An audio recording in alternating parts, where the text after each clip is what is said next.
बोलो गोरखनाथ जी महाराज की।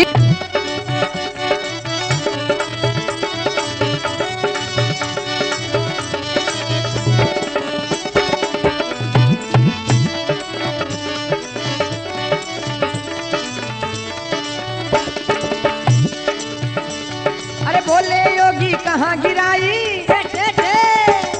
बोले योगी कहाँ गिराई, उनका पता लगाता हूँ भाई, उनका पता लगाता हूँ। बार बार ऐसे योगी को चरणा शीश नवाता हूँ, बार बार ऐसे योगी को चरणा शीश नवाता हूँ।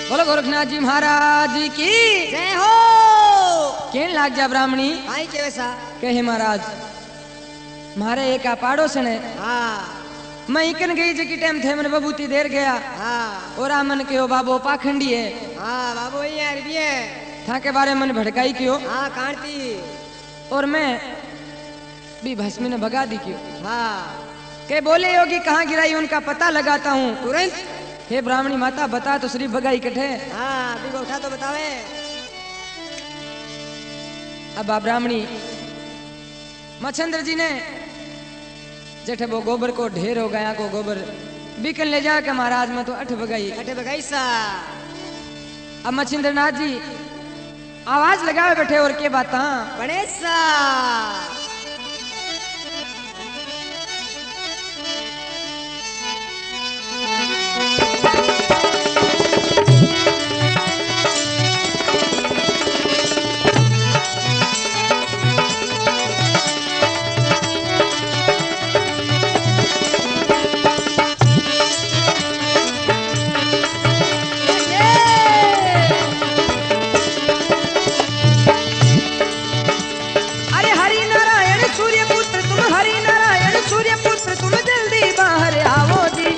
मच्छिंदर तुम्हें पुकारे जल्दी दर्श दिखाओ जी, खड़ा मच्छिंदर तुम्हें पुकारे जल्दी दर्श दिखाओ जी।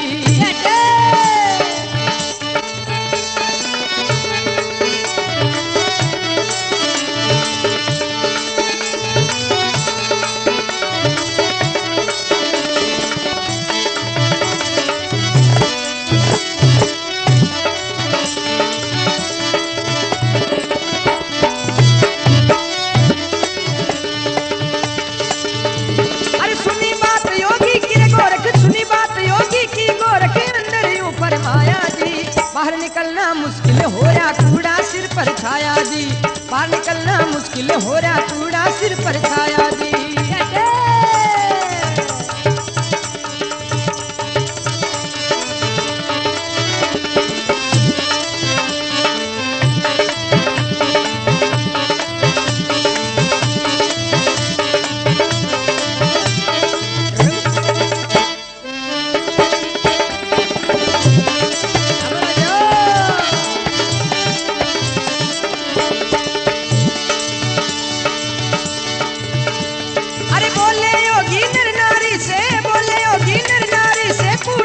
हटाओ जी हरि नारायण सूर्य पुत्र तुम जल्दी बाहर आओ जी, खड़ा मच्छिंदर तुम्हें पुकारे जल्दी दर्श दिखाओ जी।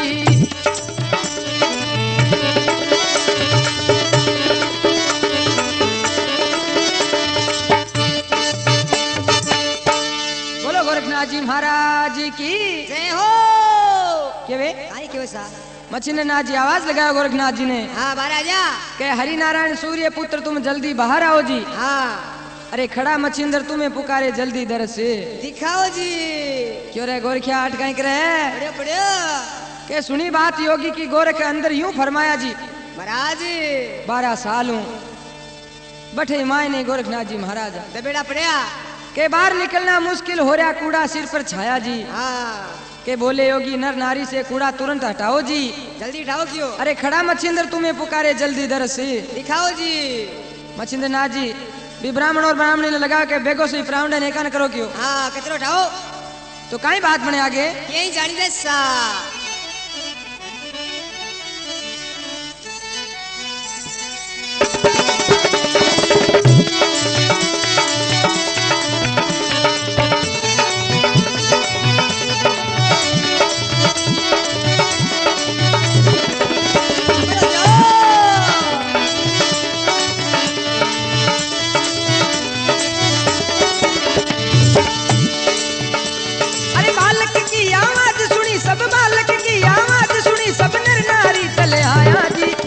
खोदने गड्ढा रे सारे को तू हल समझाया जी। खोदने गड्ढा सारे को तू हल समझाया जी।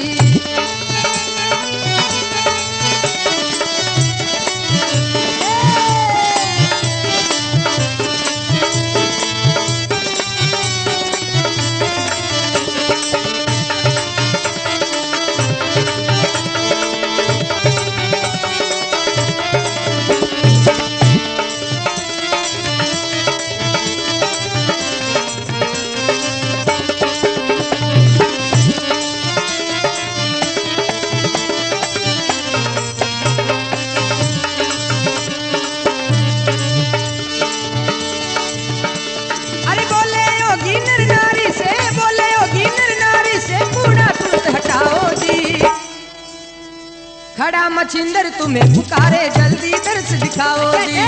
खड़ा मछिंदर तुम्हें पुकारे जल्दी दर्श दिखाओ जी।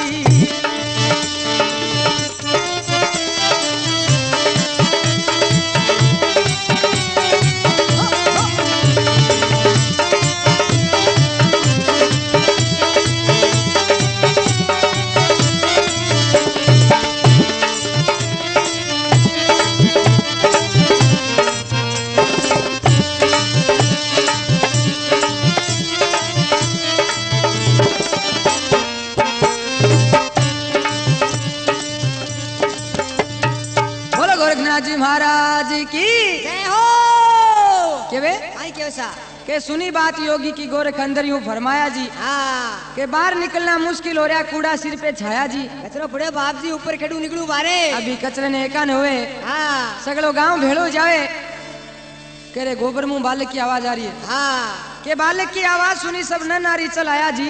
चारू मेरे का आ गया लगे खोदने गड्ढा सारे को तू हल समझना पाया जी। के सुंदर बालक निकला अंदर योगी के गुणे गाया जी। अब एक सुंदर बालक निकले मायनो तो काहे के आगे यही जानी दे सा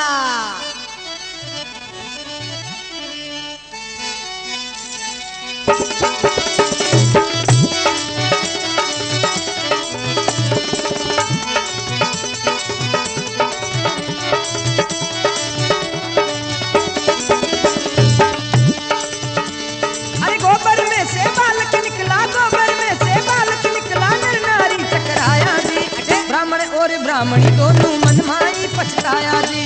ब्राह्मण और ब्राह्मणी दोनों मन माई पछताया जी।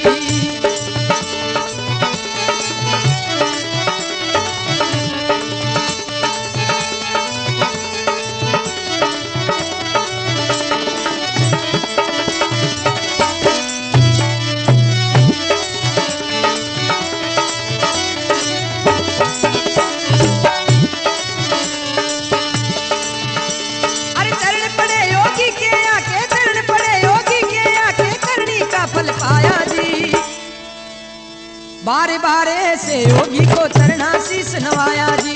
बार बारे से योगी को चरना शीस नवाया जी।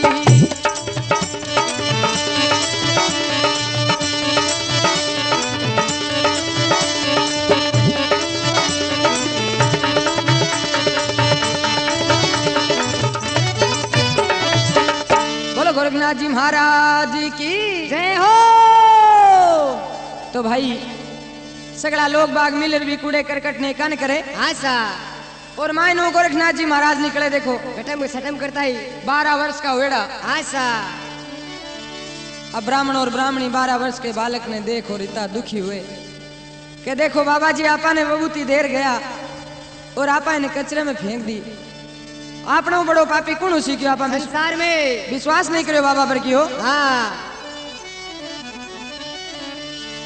अठिन मच्छिंद्रनाथ जी महाराज बहुत खुश हुए। कुछ हुए सा गोद में उठा ले गोरखनाथ जी ने हाँ सा और काई बात बने देखो। यही जानी दे सा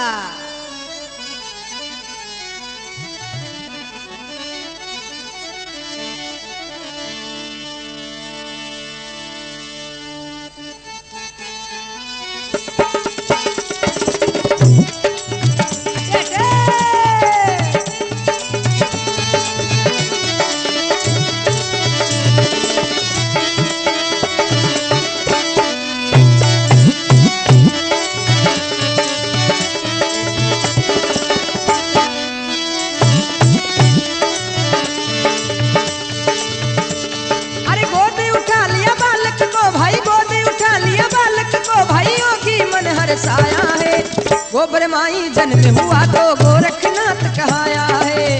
गोबर माई जन्म हुआ तो गोरखनाथ कहाया है।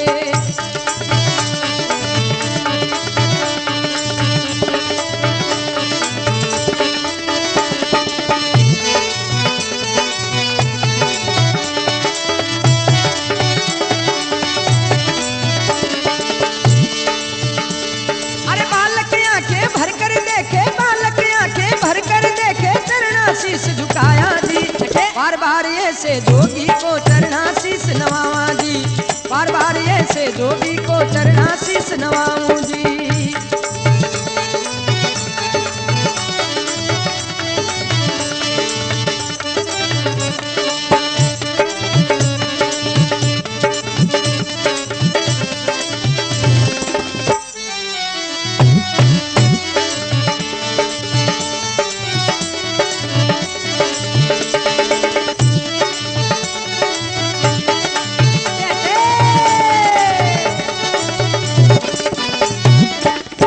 गोरखनाथ जी महाराज की जय हो। काई के सा के गोद उठा लिया बालक को योगी मन हर्षाया है। ऐसा लागे और गोबर माई जन्म हुआ तब गोरखनाथ कहाया है।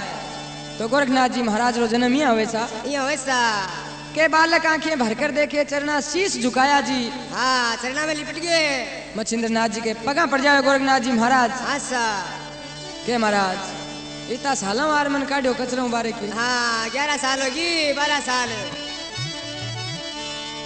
अब मच्छिंद्रनाथ जी गोरखनाथ जी महाराज ने काई वरदान देवे और के बाता बड़े सा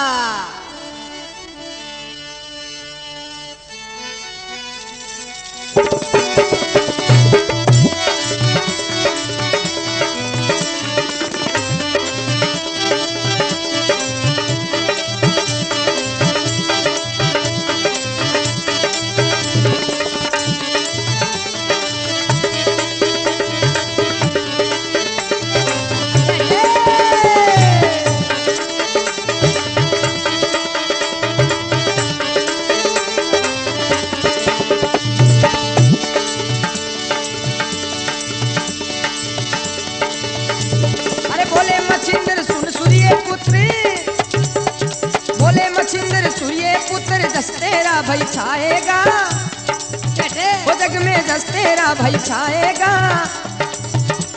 अरे नाथ पंथ को उज्जवल कर दो भक्त लोग जस गाएगा।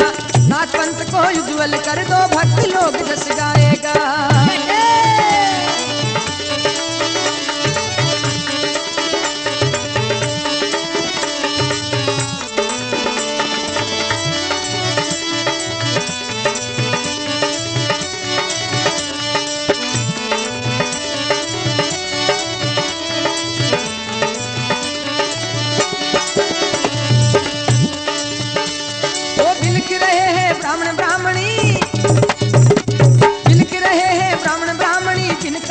सुनाता हूँ भाई इनका हाल सुनाता हूँ। बार बार ऐसे योगी को चरना शीश नवाता हूँ। बार बार ऐसे योगी को चरना शीश नवाता हूँ।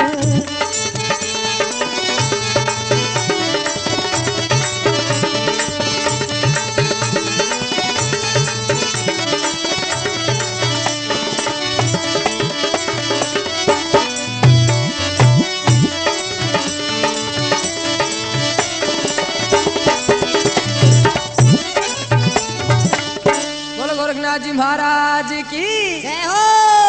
केवे काई केवे सा के बोले मच्छिंद्र सुन सूर्य पुत्र जस तेरा जग में छाएगा। हाँ चारों में ना हो जाएगी हो। अरे नाथ पंथ को उज्जवल कर दो भक्त लोग जस गाएंगे।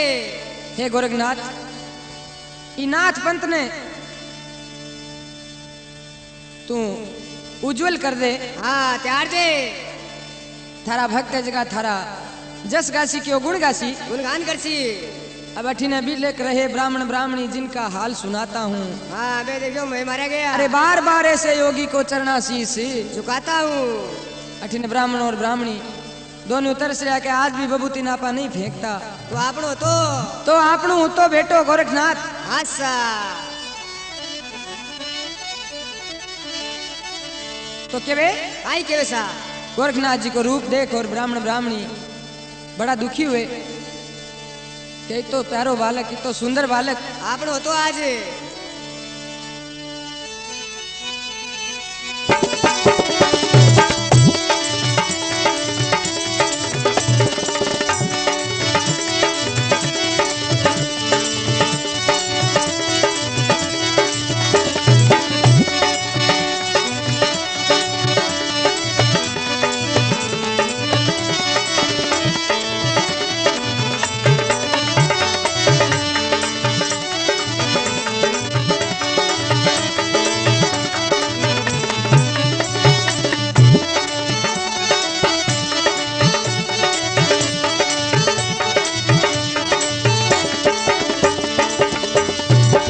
मच्छिंद्र सुन सूर्य पुत्र अरे जस तेरा जग छाएगा भाई जग में जस तेरा छाएगा। नाथ पंथ को उज्जवल कर दो भक्त लोग जस गाएगा। नाथ पंथ को उज्जवल कर दो भक्त लोग जस गाएगा।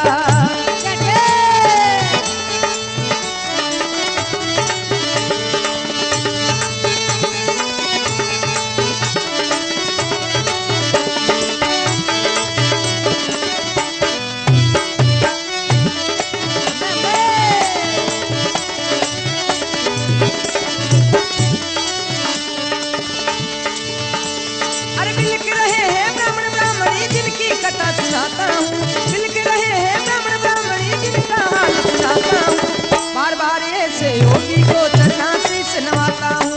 बार बार ऐसे योगी को चरणाशीष नवाता हूँ।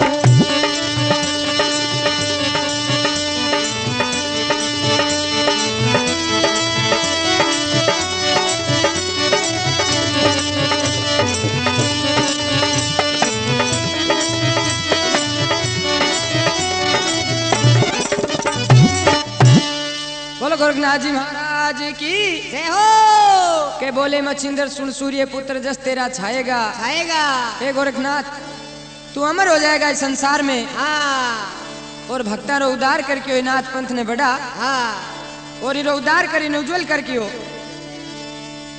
ब्राह्मण ब्राह्मणी दुखी होएड़ा बालक को रूप देखे काल जो बड़े आंसुआ की धारा चाले मगर उपाय नहीं है। देखो गलती हाल की कर गया। आशा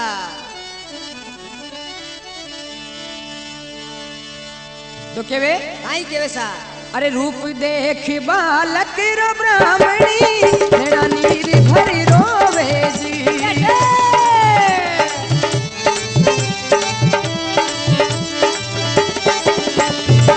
रूप देख बालक रो ब्राह्मणी नैना नीर भरी रोवे जी।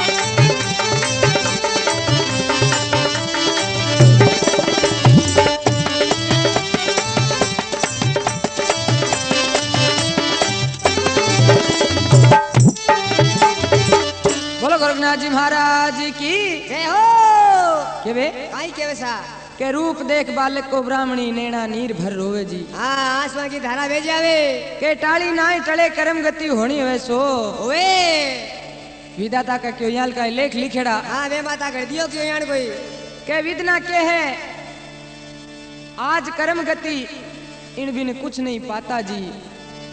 अरे बार बार ऐसे योगी को चरना शीश झुकाता जी।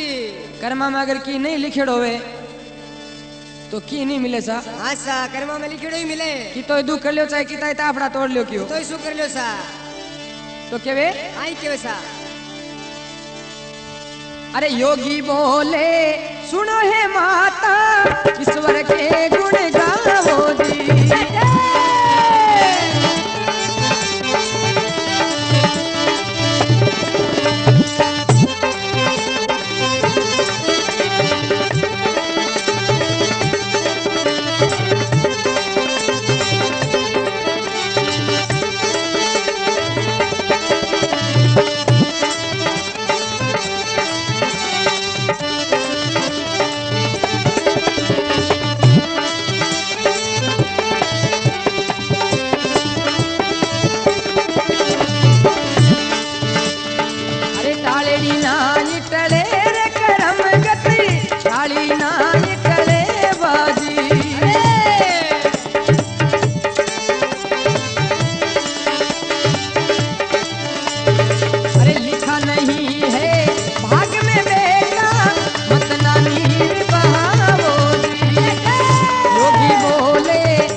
क्यों मन पछताओ जी। मेरा कहा ये टाल दिया तुमने अब क्यों मन पछताओ जी।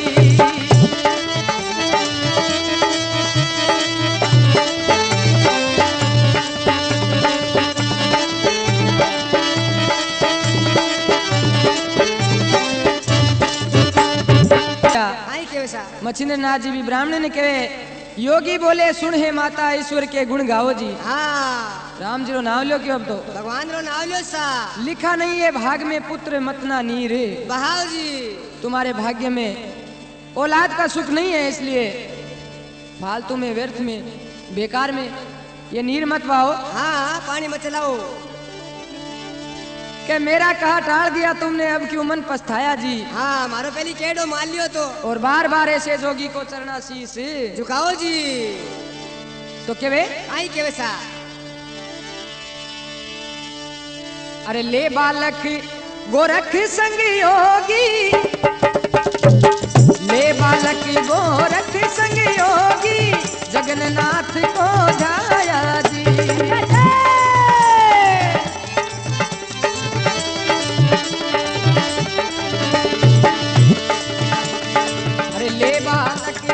गोरख संग योगी जगन्नाथ को ध्याया जी। गुरु गोरख का जन्म प्रेम से तुलसी राम कथलाया जी।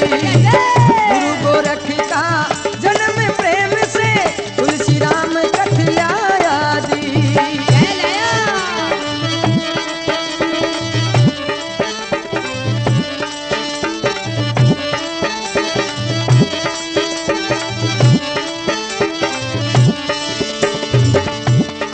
ग्राम आबसर वास है मेरा नित गुरु के गुण गाऊं दी। ग्राम आबसर वास है मेरा नित गुरु के गुण गाऊं दी। ले बालक गोरख संग योगी जगन्नाथ को ध्याया दी।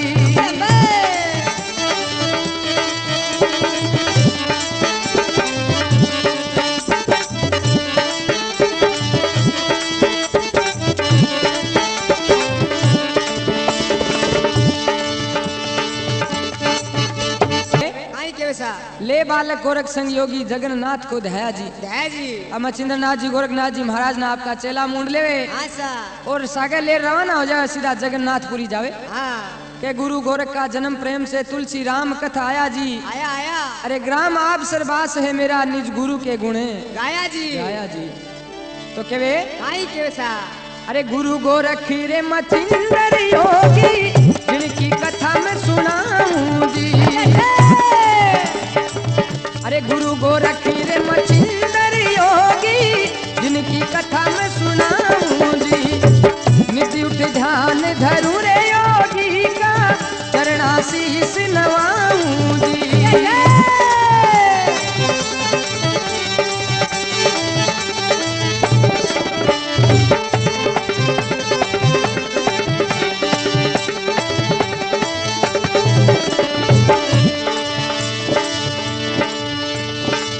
गोरख कथा सुनाऊं रे धीरा मरा गोरख कथा मैं सुनाऊं।